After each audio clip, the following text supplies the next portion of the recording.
ആ ഗോകുൽ വക്കീലിനെ ഒന്നുകൂടി കാണണം. അതൊന്നും നടക്കുന്നു തോന്നുന്നില്ല മൂർത്തി. ഒരു തവണ ശ്രമിച്ച് ഞാൻ പരാജയപ്പെട്ടതാ. ഗോകുൽ സാറിന്റെ റിപ്പോർട്ട് നമുക്കെതിരായാൽ കേസ് നമ്മൾ തോൽക്കും. ഗോകുലിന്റെ പിന്നാലെ നടന്ന് സമയം കളയുന്നതിനേക്കാൾ എനിക്കിപ്പോ ഹരം സച്ചിയുടെ തകർച്ച കാണാനാ. അവൻ 10 വർഷം തെണ്ടി നടന്ന അവന്റെ പെണ്ണിനെ തേടിയില്ലേ? അവളെ, ആ അർച്ചനെ ഞാൻ എന്റെ കാൽ കീഴിലെ വെറൊരു പാവയാക്കി മാറ്റിയില്ലേ? ശത്രുവിനെ ഇങ്ങനെ കാൽ ചുവട്ടിലിട്ട് ചവിട്ടി അരയ്ക്കുന്നതിന്റെ ഒരു രസം വേറെ എന്തുണ്ട് മൂർത്തി? അതല്ലേ എന്റെ വിജയം. അത് ശരിയാണ്. പക്ഷേ സന്ദീപ് കോടതിയിൽ മൊഴിമാറ്റുമോ എന്നൊരു പേടിയുണ്ട്. സന്ദീപോ? അവന്റെ കാര്യത്തിൽ മൂർത്തി ഒന്നുകൊണ്ടും പേടിക്കണ്ട. അവനെ ഞാൻ പണ്ടേ വിലയ്ക്ക് വാങ്ങിയതാ. കാശ് കണ്ട സ്വന്തം അച്ഛനെ വരെ തള്ളിപ്പറയുന്ന ടൈപ്പാ അവൻ. സച്ചിക്കെതിരെ അവൻ തന്നെ മൊഴി കൊടുക്കും. എന്നിട്ടും സച്ചി അടങ്ങിയില്ലെങ്കിൽ പിന്നെ അവനെ ഈ ഭൂമിയിൽ വെച്ചോണ്ടിരുന്നിട്ട് കാര്യമില്ല. സ്വന്തം അനിയന്റെ കൈകൊണ്ട് തന്നെ അവൻ തീരണം. ആ കമലയ്ക്കും അവിടെയുള്ള അവളുമാർക്കും ഒന്ന് കെട്ടിപ്പിടിച്ച് കരയാൻ പോലും ആ ശവത്തിന്റെ ഒരു തരി ഞാൻ വിട്ടുകൊടുക്കില്ല. കത്തിച്ച് കടലിൽ കലക്കിക്കളയും ഞാൻ. മാഡം ശരിക്കും ഒരു പെൺപുലി തന്നെയാ. മാഡത്തിന്റെ ഈ ബുദ്ധിക്ക് മുന്നിൽ ആരായാലും തോറ്റുപോകും. അർച്ചനയ്ക്ക് നാളെ ഓർമ്മ തിരിച്ചു കിട്ടിയാൽ പോലും അവൾക്ക് തിരിച്ചു വരാൻ ഒരിടം ബാക്കിയുണ്ടാവരുത്.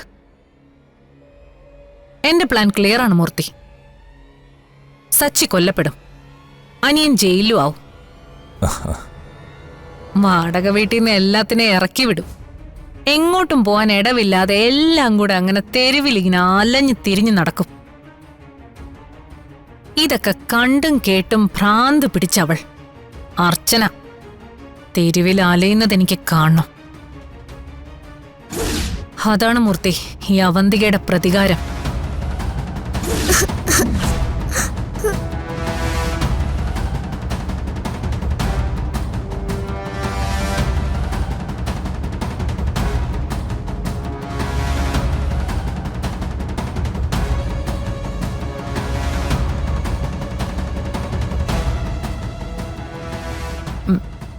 മോളെന്താ ഇവിടെ?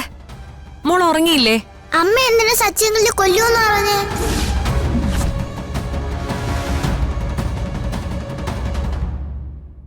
പാവ സച്ചിയങ്ങള് എന്ത് തെറ്റാ ചെയ്തേ? അത് അമ്മയും അങ്ങളും ഇത്രയ്ക്ക് ചീത്തയാണോ? അയ്യോ ചിപ്പിമോളെ, അത് ഞങ്ങളൊരു കഥ പറഞ്ഞതാ. ഇതിപ്പോ നമ്മുടെ വീട്ടിലെ കാര്യമല്ലല്ലോ, അല്ലേ മാഡം? അതെ അതെ. അമ്മ കള്ളം പറയാ. ഞാൻ ഇത് സച്ചിയങ്ങളോട് പറയും. അയ്യോ മോളമ്മയെ തെറ്റിദ്ധരിച്ചതാ. അമ്മയും അങ്കിളും കൂടി ഒരു കഥ പറഞ്ഞതല്ലേ? വാ, അമ്മ മോളെ കിടത്തി ഓർക്കാം. ഇല്ല, അമ്മ കള്ളം പറയാ. എനിക്ക് പേടിയാവുക. സച്ചിയങ്ങൾ എന്തെങ്കിലും പറ്റിയാ ഞാൻ ആരടുത്തും മിണ്ടില്ല.